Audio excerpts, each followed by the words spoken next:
Next topic in the first unit is padding. The first one is the small scale fading.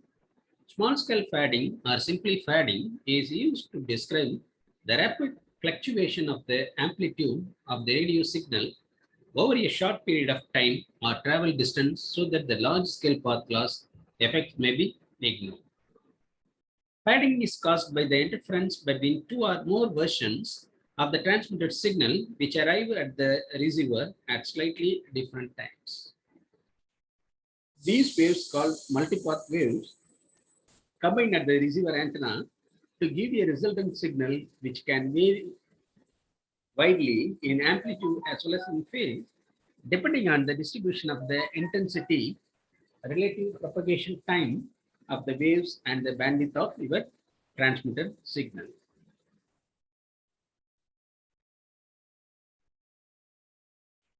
What is small scale multipath propagation? Multipath in the radio channel create small scale fading effects. Okay. The three most important effects are: there is a rapid change in the signal strength over a small travel distance or time interval. The random frequency modulation due to varying Doppler shifts on different multipath signal. Time dispersion caused by multipath propagation delays. In built-up urban areas, okay, fading occurs because that the height of mobile antennas are well below the height of surrounding structures. So there is no single LOS, that is the line of sight path, in the base station. Even when a LOS exists, multipath still occurs due to reflection from the ground and surrounding structures. The incoming radio waves arrive from different directions with different propagation delays. The signal received by the mobile at any point in space may consist of a large number of plane waves having a randomly distributed amplitudes, phase, and angle of arrivals. These multipath components combined vectorially at the receiver antenna can cause the signal received by the mobile to distort or fade. Even when a mobile receiver is stationary, the received signal may fade due to movement of surrounding objects in the radio signal. Depending on the relation between the signal parameters, it means there is such as bandwidth or symbol period, and the channel parameters, it is the RMS delay spread or Doppler spread. Different transmitted signal will undergo different types of fading. The time dispersion and frequency dispersion mechanism in a mobile radio channel lead to four possible distinct effects which are manifested depending on the nature of the transmitted signal, the channel, and the velocity.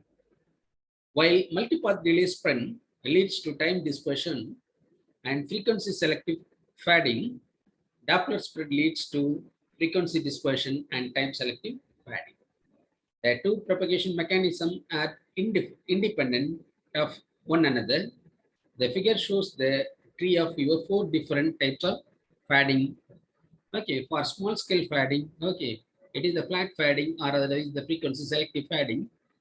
Okay, so it is the flat fading means it is the bandwidth of your signal, delay spread, and here what is the relation? Okay, and for fast fading, it is the high Doppler spread, coherent time, channel variation. Okay, for slow fading, low Doppler, coherent time, as well as the channel variations.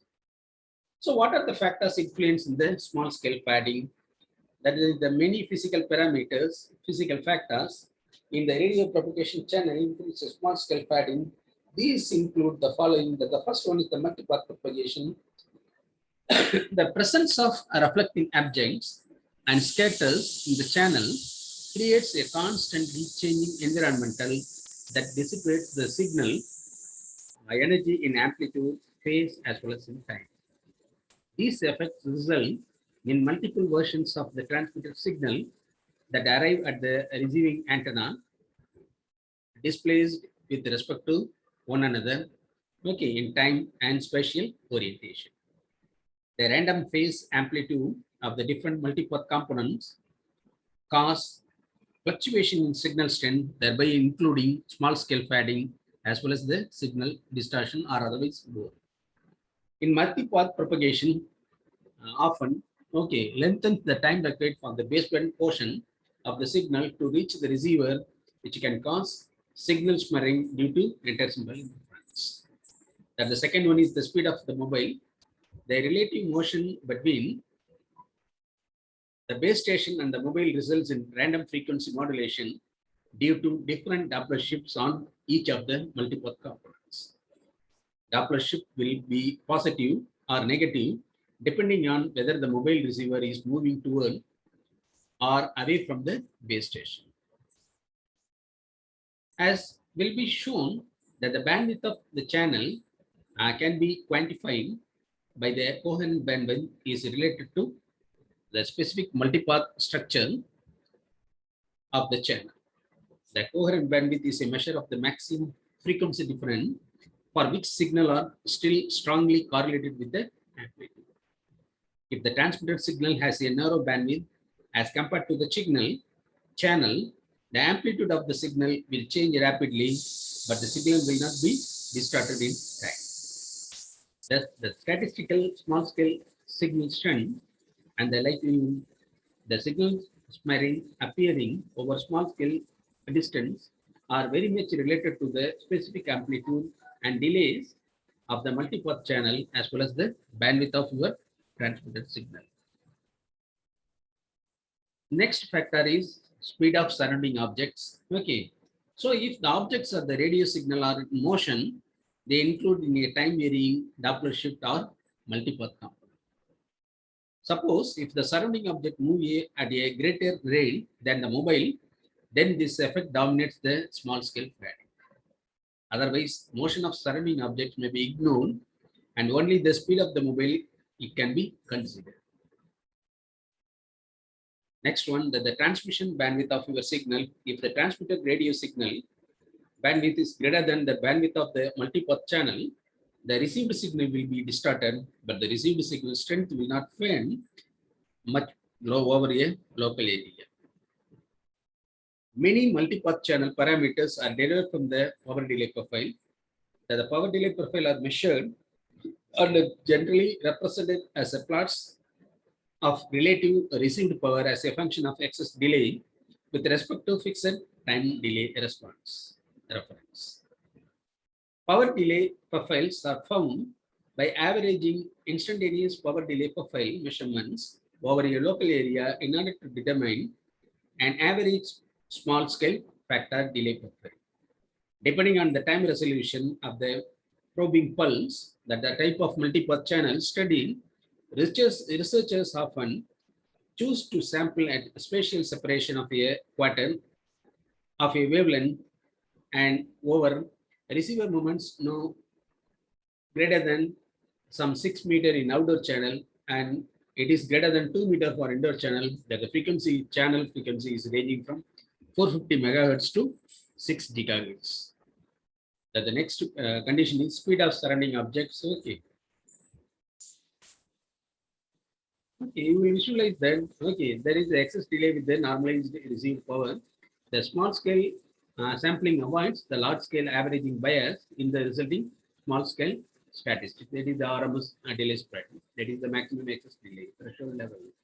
The figure shows the typical power delay profile plots from the outdoor and indoor channel determined for a large number of closely sampled instantaneous profile.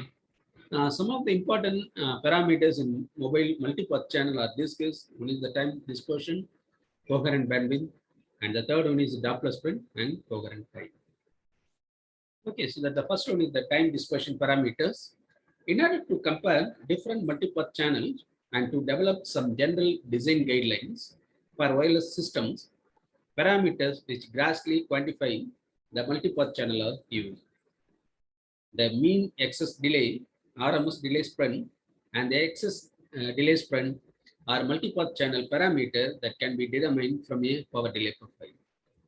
The time dispersive properties of the wideband, that is multipath channels, are most commonly quantified by the mean excess delay tau bar and RMS delay spread sigma tau.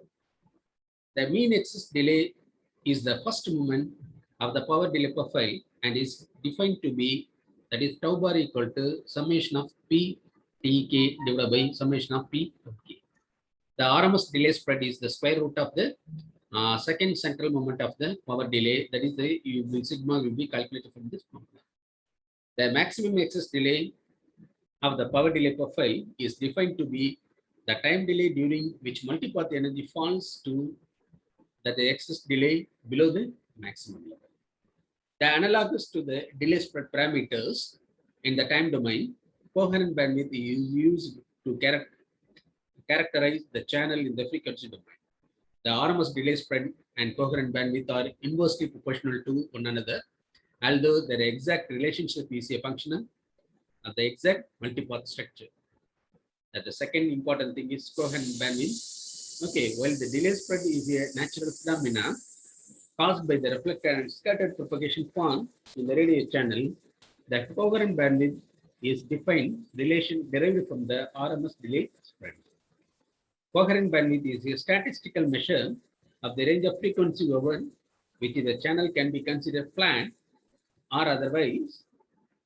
Coherent bandwidth is the range of frequency over which two frequency components have a strong potential for amplitude correlation. Two sinusoidal with frequency separation greater than that the BC, that is the coherent bandwidth, are affected quite differently by the channels. If the coherent bandwidth is defined as the bandwidth over which the frequency correlation function is above 0.9, then the coherent bandwidth is approximately equal to, that is 1 by 50 sigma tau. Okay. So if the tau definition is relaxed, so the frequency correlation between above 0.5, then the coherent bandwidth is approximately equal to 1 by 5 sigma tau.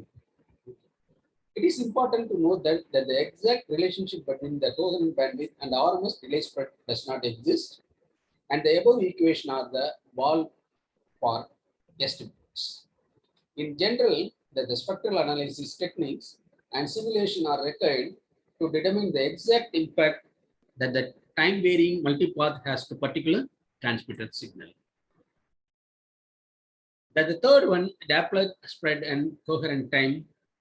Okay, so what is the Doppler spread and coherent time means that the delay spread and coherent bandwidth are parameters which describe the time dispersive nature of the channel in local area.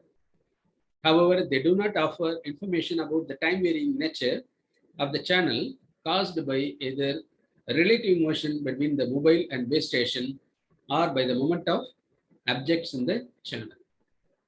Doppler spread and coherent time are the parameter which describe the time varying nature of the channel in a small scale region.